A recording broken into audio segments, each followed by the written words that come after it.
exciting. Well, let's get started. So today, we're going to talk about 5 new trends in major giving. What is happening right now in the world? How does that translate into our field? And what might we do about it? And so there's been a lot of research by our team, a lot of really thoughtful feedback from you all. Hopefully we'll incorporate all of this. So really excited. One quick note before we get started, thanks to my colleague Simone, who's on the call, who's been doing a lot of great work lately. This session is valid for 1.0 CFRE credits.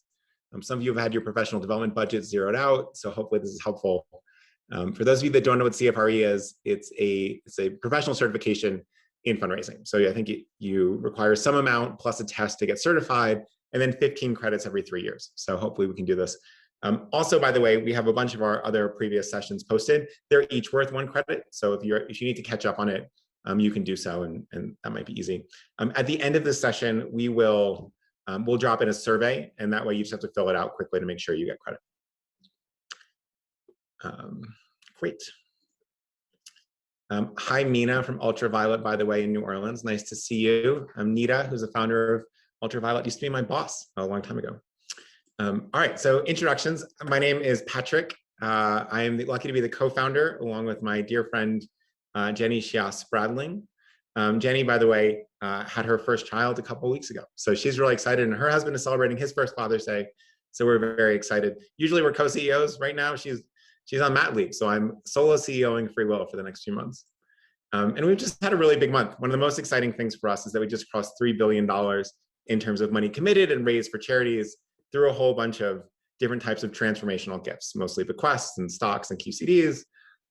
We're almost at 100 people, which is also really exciting to sort of see and make all these new friends for me. And then one other thing we like to do sometimes is give away some of our favorite books. You know, we know that you guys are working hard and trying to help. And we did a little bit of this. We gave this book away once previously, and people just love it. So we're going to send a copy of a book called Connect, Building Exceptional Relationships with Family, Friends, and Colleagues to 20 people. So at the end of this, add your name to the survey, add your address. We'll, in the survey at the end, we'll select some folks at random. This book is actually based on a class called Interpersonal Dynamics, which is sort of colloquially called touchy-feely. What is touchy-feely, or what is interpersonal dynamics? It is by far the most popular class at Stanford's Business School, where actually Jenny and I went to grad school and met. And so it is one of this class and a lot of the content which is found in this book, I think for a lot of my friends who were in grad school with me, was sort of transformational for their professional relationships, also their personal relationships, their romantic relationships, their friendships. And so as you guys are all connecting with donors, but also connecting with your coworkers and your loved ones, hopefully this will help. It's just a delightful book. And it's one of these things that is sort of so thoughtful and yet immediately practical that we really, really love it. So just make a note in the survey if you'd like a copy and tell us where to send it. All right. So we asked you how you're feeling this week, and you can check out this blue line. And this is, you know, now we're 15 months into these sessions and really monitoring it. And you can see how happiness is going up and to the right over time, which is really exciting. A little more anxiety, interestingly, this week compared to our last session. You can see how it dipped so far in late May and re-entering a little bit here. But, you know, look at this. See this bottom line? This is the dark green, little hunter green line around loneliness. You can see how high it was in March of last year, almost 0% this week for the first time, which is pretty remarkable. So I hope that you all are finding community where you are in your workplace with your friends, hopefully, you know, visiting grandkids and nieces and nephews and cousins and grandparents for the first time, if not, you know, the second or third time. So that is really, really exciting to see. We also asked what you're worried about. And look, by far, the biggest concern is hitting goals this year. I mean, so much is changing. 2020 was a big shift. 2021 is going to be a really big shift too. And if you all remember, the world was obviously changing before 2020. And so there's a lot of things moving, a lot of, you know, different behavior from donors. The pandemic's changed stuff. Coming out of the pandemic is changing things. Your workplace is probably shifting. And so hopefully we'll be able to shed some light on some things you can do to help hit your goals this year, because the mission that you're working towards is so important. We also asked you, hey, what do you expect for the rest of 2021? Hope is by far the biggest word you use. Busy is the next biggest one. So there's going to be a lot going on. Optimistic, excited, normal, back to normal, expect strong, positive growth, success, some more travel. And then you also see words like uncertainty, unknown, cautious, challenged, building, renewed, all this stuff. And so this is sort of how people are generally feeling across the sector. We had hundreds of people contribute to this, so thank you. All right, so what's happening in the world of fundraising and what's happening generally? The single most important thing we've seen over the last few years is this giant shift in fundraising away from giving cash. So this idea that cash is king has actually fallen out the window. And what we're seeing more and more, especially among the most successful nonprofits, but then everyone else is following suit very quickly, is this really big shift away from giving cash. So there, I'm going to do a quick review for some of you, and then we're going to dive into a bunch of new trends we're seeing as well. So why is this happening? Well, one of the biggest things that we saw is that in 2017, then President Trump, Republican Congress, passed something called the Tax Cuts and Jobs Act, TCJA, and it became effective in 2018. Now, what did that do? It increased the standard deduction. What is the standard deduction? It means the amount you have to clear before you itemize deductions on your taxes, okay? And so it also capped the most popular deductions. So the two most popular deductions, meaning in terms of what are the really big ones that are pushing people over that limit? Well, first is what are called SALT taxes, or state and local taxes. So if you live in California, you live in Massachusetts, you live in New York, Rhode Island, New Jersey, Pennsylvania, some of these states with higher taxes, or if you live in a place like Texas, doesn't have any income tax, but the property taxes in a place like Austin or Houston are quite high. And so the property taxes you're paying are going to be pushing folks into itemization categories. The other thing is mortgage interest. So if you live in a house, if you own a house or an apartment or a condo, and you have a mortgage on that, which most homeowners will, you're paying mortgage interest. And mortgage interest is tax deductible. It's one of the things that's been really carved out to make homeownership more of a reality in the country. And then now there's a cap on how big your mortgage can be and how much mortgage interest you can do. So those are the two big things that would push people over the itemization threshold. But what we've done is simultaneously cram those down and raise the bar that you have to clear. So what happened here?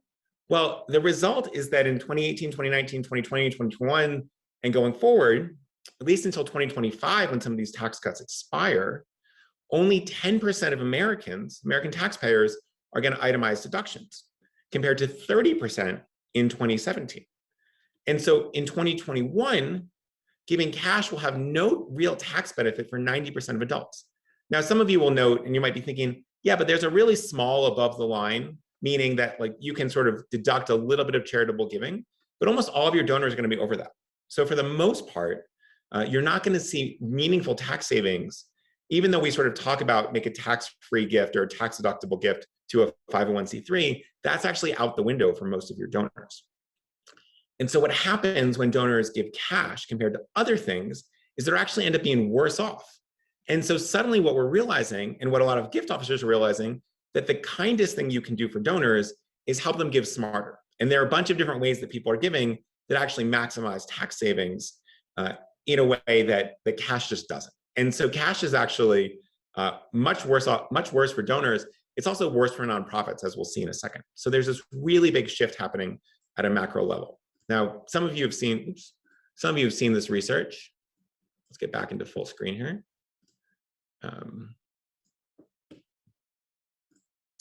Done by Dr. Russell James out of Texas Tech. And so we'll go through this relatively quickly. But an analysis of 1 million nonprofit tax returns by Dr. James showed that organizations who looked for strictly cash donations over a 5-year period grew by just 11%. Organizations that took any non-cash assets grew by 50%. And organizations taking appreciated securities, which is just a fancy way of saying stock that's gained value, grew by 66%. So you have 6 times faster growth among this third category. So why does this happen? Why do non-cash gifts actually matter? Well, the first one is it's actually where all the money is, right? It's sort of like the old joke about the drunk looking for his keys under the lamppost because that's where the light is. But almost 99% of wealth is held in non-cash assets. Only 1 to 3% is held in actual cash. So a US stock market's worth 34 trillion for them, to give you an idea of where there's a ton of money. 34 trillion, by the way, is almost twice the US GDP. And so what happens is we have exactly the same donors giving much larger gifts when they give stock. On the FreeWill stock tools, which we have a lot of data for, the average gift is just over $10,000. When we surveyed about 300 nonprofits, their average value was about $8,400. So these are the same folks that are going to give you $200 or $300 in cash, or 20 times that amount in stock, which is really exciting. And so the other reason is that folks like you in your position had a lot less travel, had a lot less commuting, had no reunions, had no conferences. And so you spent a ton of time learning in 2020, and many people are just getting much more sophisticated and much more capable. And this is actually part of the reason that so many nonprofits crushed their fundraising goals unexpectedly in 2020. Part of it was that people were feeling more generous. Part of it was that the gift officers were actually just much better at their jobs because they were able to take a moment and think, okay, how do I actually improve all this? Because I'm not running around all the time. And so if this is you, you should feel really, really good about this. When we asked folks going forward, what we're expecting to see in terms of non-cash gifts, we saw that 59% are expecting an increase in planned gifts. Now we're going into what's called the Great Wealth Transfer. And for the next 15 years, planned gifts are going to be going up and up and up and potentially becoming the dominant form of fundraising at a lot of organizations. When we look at stock gifts, 54% expect stock gifts to be going up this year. Now you can see this tiny sliver, let's assume it's 1 or 2%, are expecting a decrease, but 54% are saying an increase here. When we talk about gifts out of IRAs, which we'll talk about a lot more in a moment, these are called qualified charitable distributions or QCDs. We're seeing another 50% expected increase, and a bunch of folks don't know. I'll give you a quick spoiler. These are going to go up across the board in a pretty dramatic way, and we have some new stats to show you that as well. And then gifts of crypto, look, 75% actually has no clue what's going to happen here. But we do see a lot of 10% is an increase, and again, no one says decrease. So this is cryptocurrency, things like Bitcoin. And then cash gifts, there's also some sense that there will be an increase here. But also you see more people are expecting these to decrease by far. 10% say decrease compared to any other type of gift. All right, so what are some other big trends happening here? Let's sort of walk through this. Partly, I just want to sort of give a shout out to a bunch of colleagues at FreeWill. Some of what you're about to see is from our 2021 stock report. So this is the first report ever of its kind in our understanding. It's the first time we certainly did it. And we interviewed or surveyed hundreds of nonprofits in every size and sector to start to understand what sort of trends are happening in this type of non-cash giving so that we can share them with you. We included internal data from the stock tool, and then we just go in depth on things like how big are the gifts, how many gifts are growing, what are the demographics of the donor, how are people marketing it, et cetera, et cetera. So I'm just going to share a couple of the things that we learned from here about this. So the first major trend we're going to talk about is stock gifts are growing in popularity and value, right? So the US stock market has grown by a factor of 10 since 1990. If you were investing in 1990, congratulations. And then the COVID crash in spring of 2020 was the shortest bear market. Bear market is when continual sort of decline in stocks. And since March, right? Since March of last year, the S&P 500, which is one of the dominant indices in measuring stock market performance, is grown by more than 80%. So if you started investing in March of last year, congratulations to you as well. 1/3 of Americans, far more than ever, now own individual stocks. Now, remember a moment ago, we talked about how gift officers are getting smarter because they're not traveling, they're not so busy all the time. It also happened that Americans are getting smarter about investing because suddenly they have some time. And then we saw a huge surge in users for online stock trading sites. So Americans own 10 million new brokerage accounts in 2020. Now, one thing that's interesting here is these are new brokerage accounts. They're not new financial advisor accounts. So you see more and more Americans taking stock picking and investing into their own hands rather than paying for financial advisors. And so suddenly the way that we're going to work with these folks is shifting. Now, your wealthiest donors still have financial advisors, but a massive amount of your sort of what we call mass affluent folks are now doing this on their own. So here's a little bit of original research to share with you. So nonprofits across all sizes and sectors reported getting significantly more stock gifts in 2020 than previous years. The number of organizations who are getting more than 25 stock gifts a year increased by 30% in just one calendar year. And then more than 2/3 of nonprofits reported that the average value of these gifts has increased or stayed consistently strong over the last year. And so what you see here is like, this is just sort of the graph over the last 6 months on the FreeWill tools, but January, February, March, and you see this steady upward climb. And what we're seeing is a rapid shift towards stock giving across the sector. And so some of this is that donors are getting more savvy about this. Some of it is that that nonprofits are getting a lot better at marketing here. So why is this happening? Well, first of all, there's just an enormous amount of funds and value in the stock market. And because there's so much value there, there's more what we call capital gains, meaning every time you buy a stock and it grows, you have some portion of that, which is called capital gains. Capital gains is the gap between what you paid for it and what it's worth now. And so people are trying to save on capital gains taxes, whether or not they can save on income taxes. So it doesn't matter what your threshold for income is, unless you're sort of a very, very low earner, which is going to be less relevant for our purposes. But you can save on capital gains with a stock donation, regardless of this. Trend 2, what else is happening? Well, donors are increasingly seeing that when they give stock directly to a nonprofit, the donor avoids all capital gain tax, which is both, and oftentimes state income taxes on capital gains. So if you're in a place like California or New York, you're not only paying 20% federal, you're paying 10, 13% state income tax on your capital gains as well. And then the donor receives a federal income tax deduction. And in some states, but not all, this is important, they receive a state income tax deduction for the full present value of the stock. And so what's happening is that in some places you can save 60, 70, 80 cents on the dollar if you have very appreciated stock overall. And so this is really important. And what's happening is that donors are just getting smarter across the board.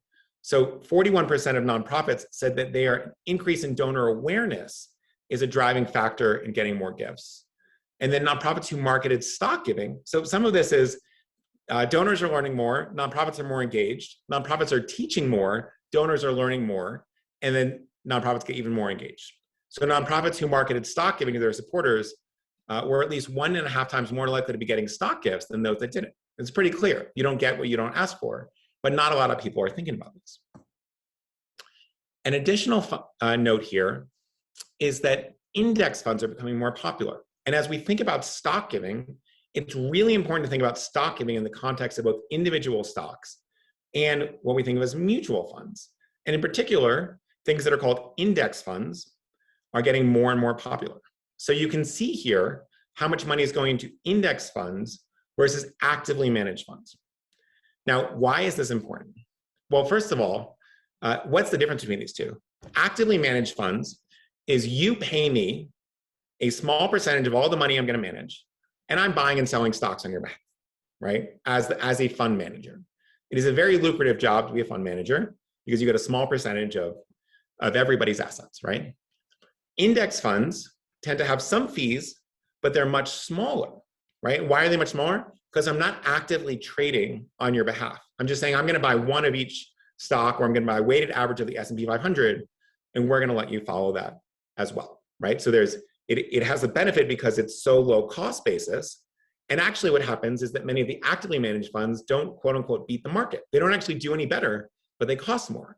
So you see a really big shift among retail investors into index funds. We'll talk about why this is important in a little bit. And so we've shared this here, but management fees are lower. The other thing is that it particularly against not just versus managed funds, but against individual stock picking, the market, the index funds actually have this sort of same average long-term gain as most individual stocks within them, and yet they're lower risk, right? And so it creates a really strong strategy to be doing index fund investment. And so a lot of this shift is happening. And what does that mean? It means that actually as we have more stock gifts, we need to make sure that we're welcoming index funds as well and mutual funds, and not just talking about stocks overall. So we'll come back to that later. This third trend that we're seeing, and some of you are probably seeing this firsthand for better or worse, but that rising housing prices is really having a big effect on the American economy. So the pandemic raised housing prices for a couple of reasons, but it's not true that the pandemic did this alone. There are a lot of other macro factors happening at the same time. So in May, the average home in America hit a record high of $380,000. Now, if you're in a sort of one of the big coastal cities, you'll think that's really cheap, and a lot of the houses around there are going to be a lot more expensive. but across the board, the average is 380K, which is pretty remarkable. Part of this is the rise of remote work. A lot more of it is lower mortgage rates. So when mortgage rates are lower, you can actually just buy more house for the same monthly payment, right? And so low mortgage rates have really contributed to this. And then what else is happening is there's a low supply of housing overall. And so there hasn't been a lot of new building during the pandemic and recently. And so it's just the simple laws of supply and demand. You have more buyers than sellers, and buyers are bidding up the prices of available homes. Now, why are there more buyers than sellers? Well, one factor, if you've been with us in some of the sessions about the different demographics and how they give, you know, hey, there's a lot of millennials. A lot of millennials, the older millennials, are now hitting the housing market. And who are they sort of replacing? Well, they're replacing the folks who are passing away in the silent generation. And so normally you'd have sort of typical ebb and flow in houses there. The problem is the millennial generation is considerably larger than the quote unquote silent generation. Silent generation predates the baby boomers. And these are folks who would have been born during World War II or during the Great Depression, which is why birth rates were so low and there's so few of them. So there are fewer folks leaving the housing market and a lot of folks coming into the housing market. And so you have basic supply and demand problems. So a little bit on the housing market. What does it mean for giving? Well, it means that people who have sort of income and cash are shelling out more in down payments. They're paying more in mortgage rates. The median down payment on a home is up 30% from last year. And more people are buying homes in all cash to beat out the competition. And it means that they have fewer what we call liquid assets, even as they have more illiquid wealth, right? So if you own a home, your wealth has gone up considerably over the past 2 years because you have this big house that's now worth $150,000 more than it used to be. And yet you don't actually have any more money in your pocket to dish out or to donate. So what do we do here? It means that there is a lot of wealth without any increase in salaries or investments. And so for plan giving, this is really important for the folks who are in plan giving here, you want to be focusing on gifts that benefit from this type of inflation. So what does that mean?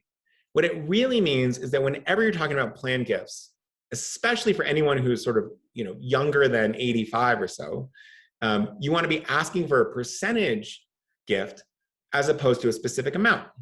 Because if housing prices continue to go up, or inflation continues, well, the 10% gift that you have is going to grow and grow and grow and grow. Whereas the $10,000 gift that you've been allocated actually shrinks in terms of actual value. If you get a $10,000 commitment in a planned gift, in 15 years, that may actually be buying much less than what you think it is. So you might think, wow, a $10,000 gift or a $100,000 gift, but when that gift matures in 12 years, suddenly, it might be half a salary instead of a full salary, or a lot less on whatever else you're spending for your organizations. So this is a really, really important one. All right, so that's housing. We'll come back to that in a second. The other trend is that crypto and cryptocurrency, crypto for short, is really growing in popularity. The market cap of all crypto is close to the total amount of hard US currency in circulation at this point. Most of you know this, but if you don't, cryptocurrency is a digital currency that can be used to buy goods and services, is often also treated as an investment, the same way other types of currency are. The sort of closest proxy is actually just gold, right? It takes some work to make it or to find it. And once you find it, you can trade it. It all has the same value. And so think about crypto in that way. The one you've heard of the most is Bitcoin, but there are dozens and dozens of others. Some of them are just sort of scams. Some of them have a little bit more validity to them. And yet, one of the things that people haven't really thought about in crypto is these are subject to the same capital gains taxes as individual stocks or mutual funds, right? And so all of these donors, especially younger donors, are going to encounter capital gains taxes for the first time. And those who bought early in crypto have seen huge capital gains as share value has grown exponentially and continues to climb. Now, why is this important? Well, they're exploding in popularity, right? So you might think this is just some weird thing that a bunch of engineers in San Francisco do. 14% of the US population now owns some version of crypto. This is 21 million adults. It's pretty remarkable. This is 14% of the population, by the way, is, I believe, considerably more of the adult population. So it's really sizable. Another 13% of US adults say they'll buy crypto in the next year. So another 20 million people. So suddenly this is going to be widely held. You're looking at almost 20, if all of those 13% buy it, which is maybe a little bit of a stretch, you're looking at 27% ownership of crypto, not that far off individual stocks. I mean, this is really wild to see. So the total value of all cryptocurrencies is $1.6 trillion right now. Almost a trillion of which is Bitcoin. So really, really remarkable to see. So what does it mean? Well, one of the things to know is that Bitcoin has considerably more volatility than the stock market. So since 1929, fun fact, by the way, my grandmother was born on the day the stock market crashed in 1929. And so her family went from middle class to poor. And it was sort of really interesting to hear the stories of her showing up on that day in October. But it's dropped more than 5% a day 30 times in about 90 years. So once every 3 years. Now, that's relatively steep. In contrast, I own a little bit of Bitcoin. I'm one of the millions of people that owns a little bit of Bitcoin. And here is my sort of iPhone screenshot. So twice it's gone up 5% in the last 2 days. And this sort of fluctuations of 5, 10, 7% up or down in a given day is quite common compared to the stock market, where it's exceedingly rare, right? There are about 20 days in history where it's literally since 1929, where the stock market has gone up more than 7%. There's probably about 20 days in the last 2 years where that's been true of Bitcoin. And so this increasing fluctuation actually leads to a lot more capital gains and capital losses. And so of the folks who own Bitcoin, a good half of them are going to have significant capital gains. Fidelity Charitable raised so this is going, these are gifts going into their donor advised fund, $30 million in 2020. And what we're seeing is this is considerably on the rise. So will crypto be a big part of your donation in 2021? Probably not. Will it be a big part of your donations over the next 10 years? Very likely. And so it's a good time to get a clear handle on how your organization will handle these gifts going forward. You want to treat them like stock gifts. You also want to sell them immediately. Now, many of you will know this, but the donor gets the value of the sort of tax deduction value when you sell it. And it's very important with higher fluctuations that you're selling this quickly. So just make sure that you have that on hand. All right, so crypto's taken off. What else is happening in non-cash giving? QCD growth, and we have some new stats here, is continually accelerating. So just as a reminder, a QCD is a qualified charitable distribution. These are tax-free gifts made from a traditional IRA. It is the fastest growing area of philanthropy over the last 3 years. And they can be given by anyone over 70 and a half. So these are growing much faster than crypto, much faster than donor advised funds, which people put more attention on. And 43% of the folks in most databases, when we ask folks, are over 70. So for a huge portion of your donor base, this is going to be one of the dominant ways that they give. So why is this happening though? Well, one of the things is that we're looking back at the 70s and 80s when a lot of your older donors were working and putting money into retirement accounts. And we saw this huge shift away from 401ks from pensions into 401ks and IRAs. So in 1979, almost 40% of workers had pensions. And the year before, Congress passed something called the Revenue Act, which created 401ks. This is basically an ability to defer taxes on money to help people save for retirement. In 1981, the IRS issued new rules which allowed employers and employees to both contribute to 401ks via their salary. And by 1983, more than half of all large firms started offering 401ks. In 1996, assets in 401ks exceeded $1 trillion for the first time, with 30 million participants. And then in 2006, the Pension Protection Act made it easier for companies to enroll employees in 401ks even more. And so today, there's more than $5 trillion in 401ks, where only 13% of private sector workers have pensions. So there's this massive shift in terms of retirement savings away from pensions, which were actually okay for employers when folks were living to 69, 70, 71, but much riskier for employers when people could be living forever, and moving to what we call defined contribution away from defined benefit. And so now more and more folks are in the 401ks world. And most of these 401ks end up being rolled into IRAs after someone retires or when they change jobs. Now, this is really important. Why do we talk about all this? It's to sort of highlight why there's just an enormous amount of money in IRAs right now. Now, remember, we went back to this, and why this matters. It's the primary way for people to save for retirement. Pensions are quite rare. They're also much more conducive to planned and major giving than pensions ever were. And in a time where people are not itemizing deductions, it's actually a perfectly tax efficient way for people to be giving. Now, why is that? Well, what happens is these distributions from your IRA account are treated as income. So if you direct them to a charity before they come to you, it lowers your income and lowers your taxes whether or not you itemize deductions. And so that's why these are growing so quickly. So these are the only way for many of your donors over 70 to get tax benefits for gifts. But last year, the government said, you don't have to take any money out. Normally we force people once they're 72 to say, take money out, we need to pay taxes on it.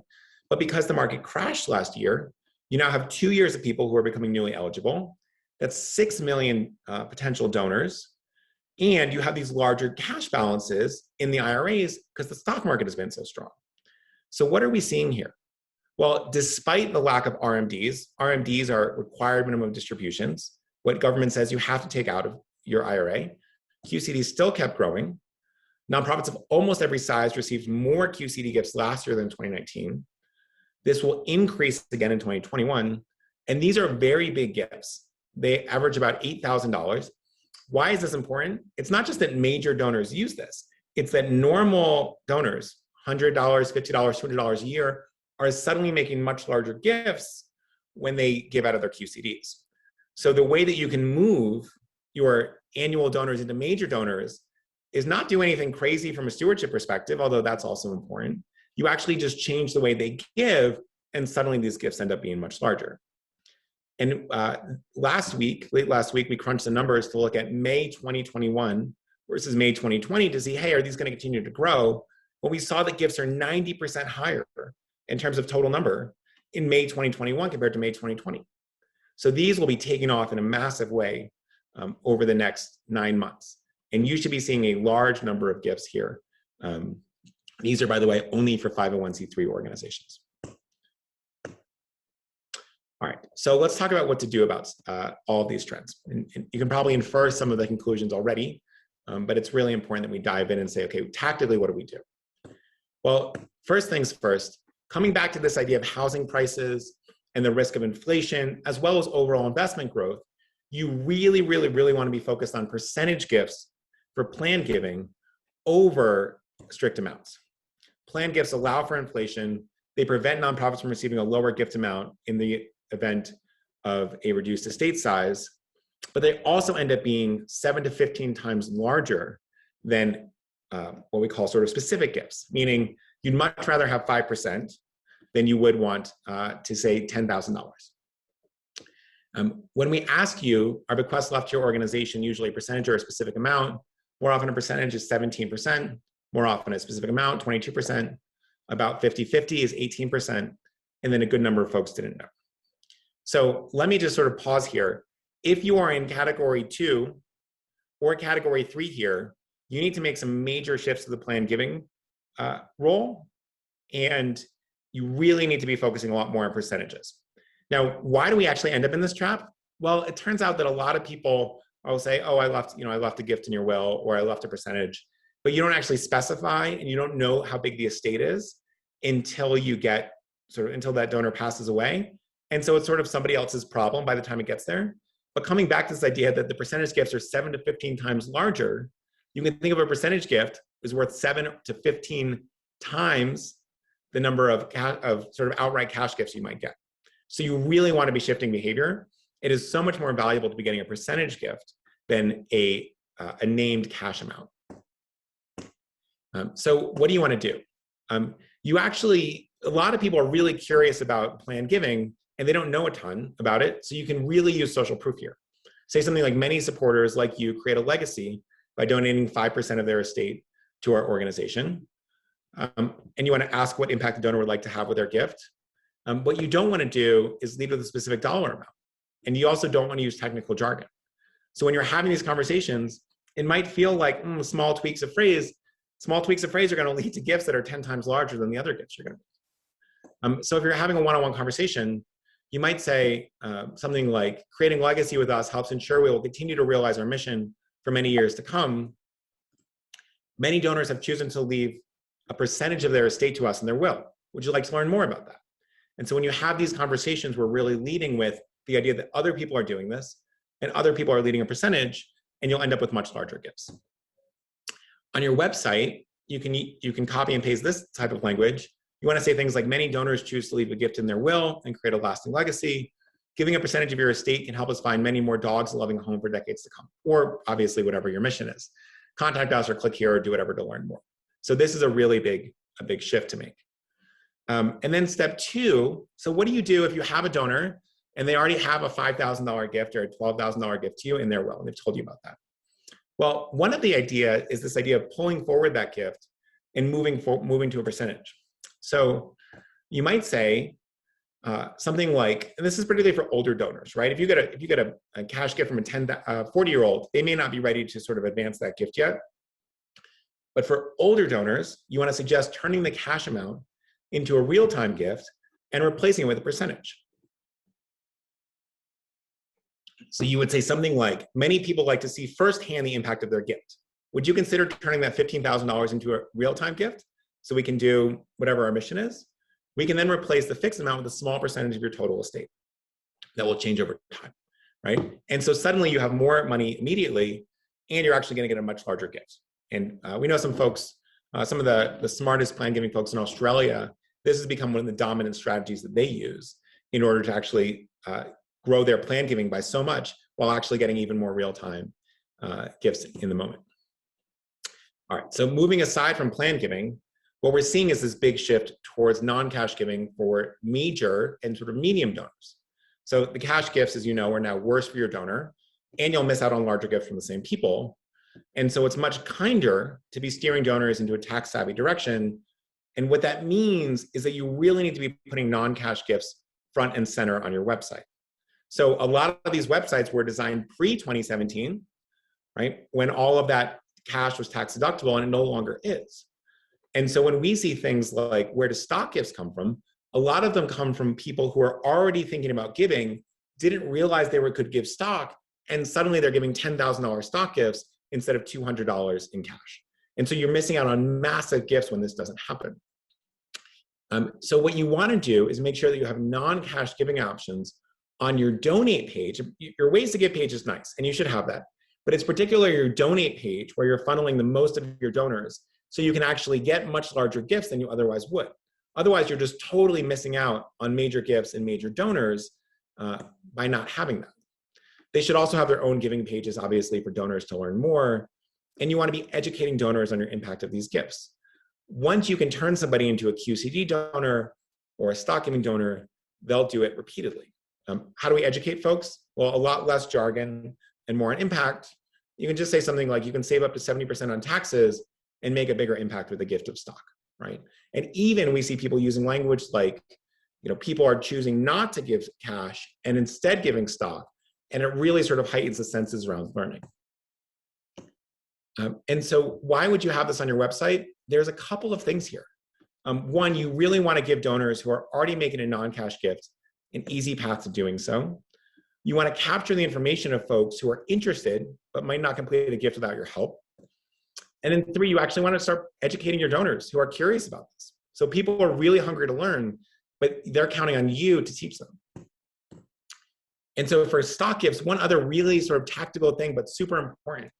A lot of people just sort of throw out the DTC information on their site. DTC means sort of direct transfer instructions, basically. And donors make a gift here, but then Fidelity or Schwab or Vanguard or whomever doesn't tell you who the donor is. So suddenly you have a $20,000 gift, you can't attach a name to it, you can't say thank you, and then the donor's really annoyed at you because you haven't done anything to follow up, but you don't know who that donor is. Other risk is that a donor starts a gift but doesn't finish, and you have no idea that they're in progress, so you can't do that. And then 3rd, you really just don't want to have account information sort of open to web crawlers on your site. And this is a mistake that we see some folks make. But if you don't make it at all available, you'll lose donors, right? So, if you say like, go email Sarah to get your information, this is also a problem because Sarah doesn't work nights and weekends. And a lot of donors, especially Gen Z, millennials, younger Gen X, have no interest in talking to strangers. And so they'll sort of skip out on it because they don't want to interact with folks. And so how do you actually thread the needle here? Well, coming back to this for a second, 50% of donors say they receive stock gifts without any donor information, which is a huge problem.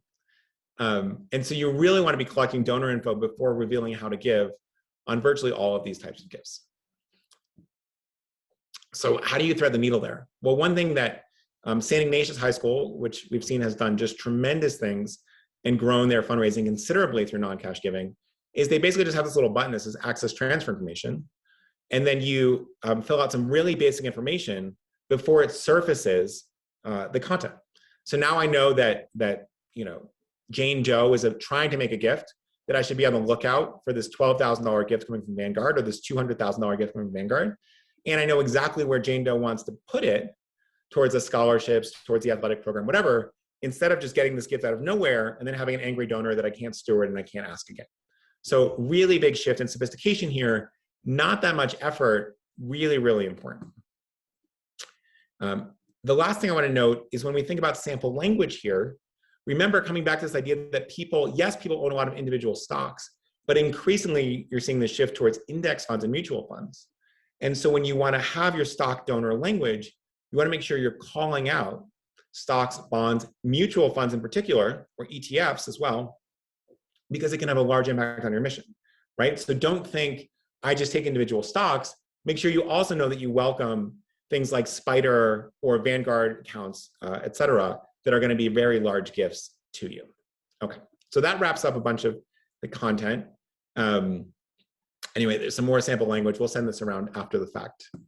A couple of resources I want to point you to. One is this book. We'll send it to you. My colleague Simone is going to drop the survey in the chat right now. So if you fill this out, we'll hopefully get you a chance to get this book.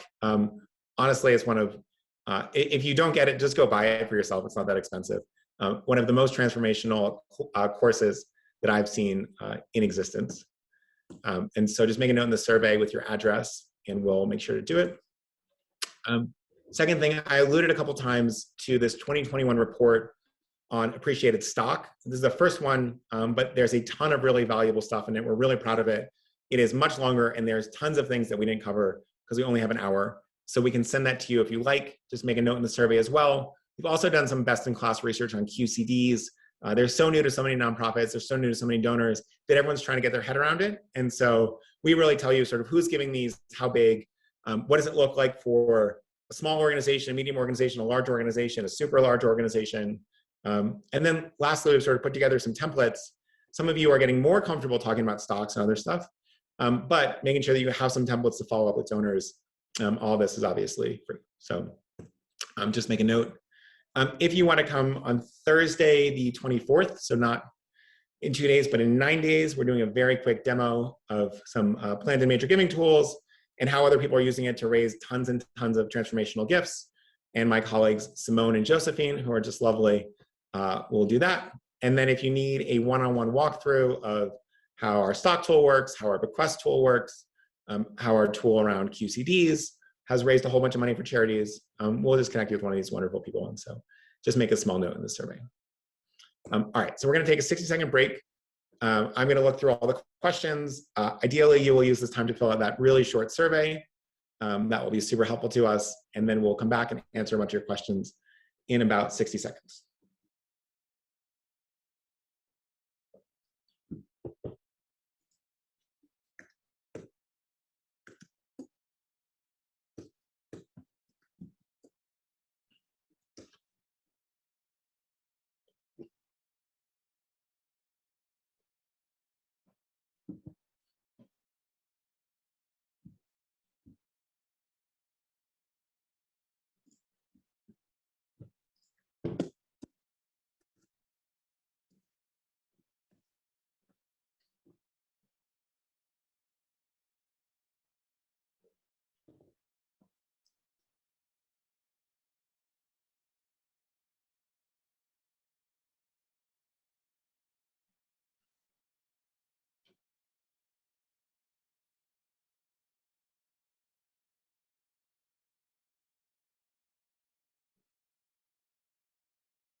All right, so let's take a couple of questions, and then we'll hopefully end a little bit early to give everyone a little bit of time back.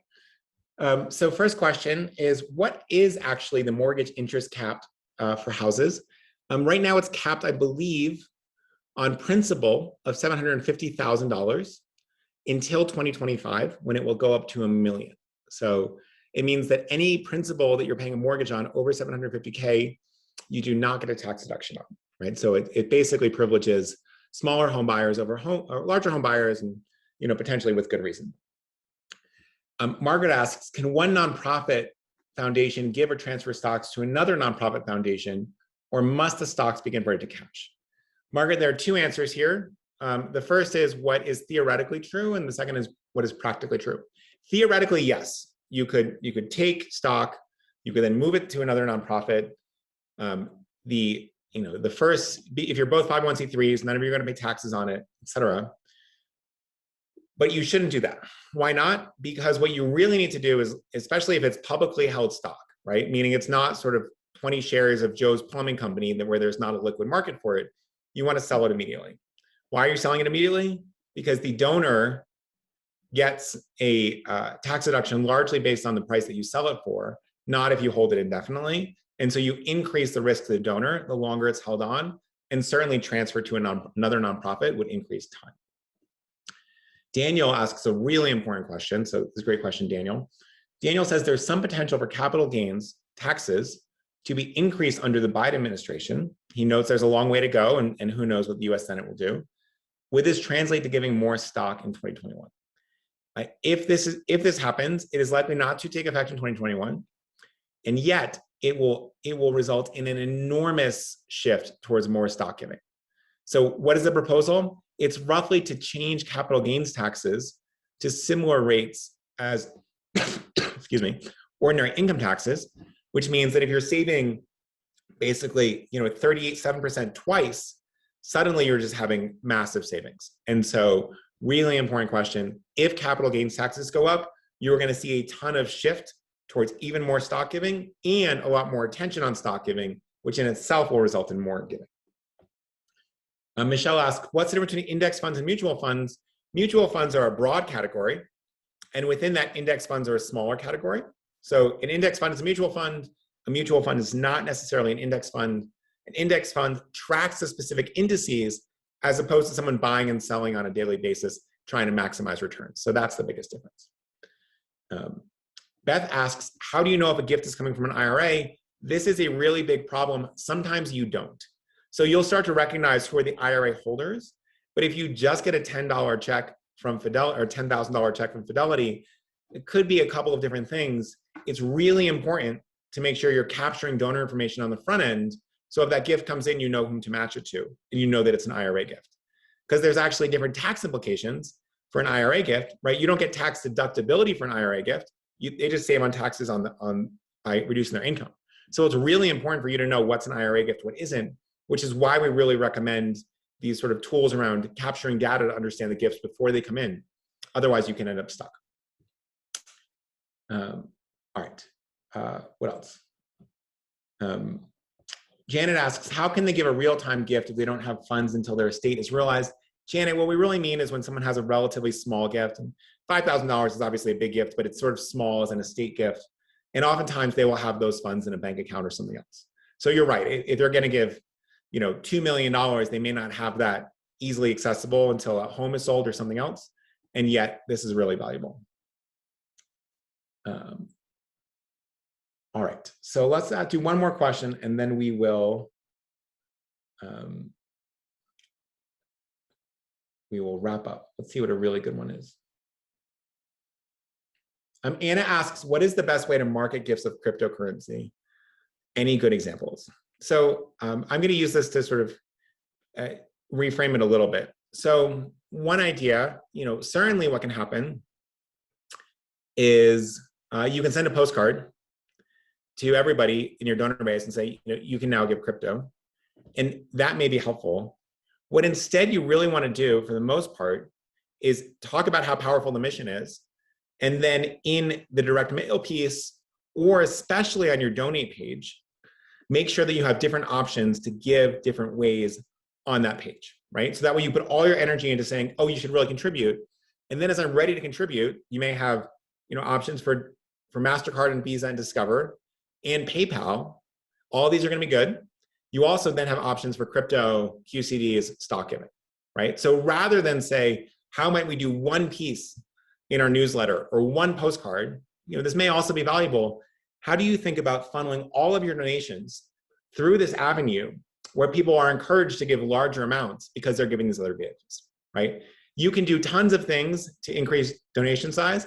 The single biggest thing will be shifting the way donors give. And so what you really want to do is bake it into your everyday flow as opposed to doing something sort of extraordinary once a year. So I hope that's helpful. You may want to think about mentioning it in your end of year giving, but people are really going to be giving because they care about your cause. And then you want to give them avenues to have the most impact with the most tax savings instead of just pitching crypto on its own. Okay, so we'll wrap up there. Thank you all for taking all of this time. I know it's there is a lot going on as you are sort of moving into reopening and reawakening. There are tons of family members and friends to catch up on. There's tons of museums to visit. 2 nights ago, I went to a movie theater for the first time in 15 months, and it sort of felt like a magical experience. If you haven't seen In the Heights, I strongly recommend it. It is by Lin-Manuel Miranda. He made Hamilton. He actually made In the Heights before that. Great movie. But I know there's so much going on in your personal lives, separately from your professional lives. And I know there's a lot going on in your professional lives as you try to navigate the rest of 2021. So it really means a lot for us, to us, that you spent an hour with us and that you're really pushing to learn more. So thank you a ton. I'm really delighted to have you all here and looking forward to seeing you in a few weeks. Oh, quick note, by the way, in 2 weeks, we're going to do a whole session on planning around the fall. So if you're interested, just make a quick note in the survey as well, and we'll make sure you're signed up for that as well. So thank you again, and have a really wonderful week to everybody.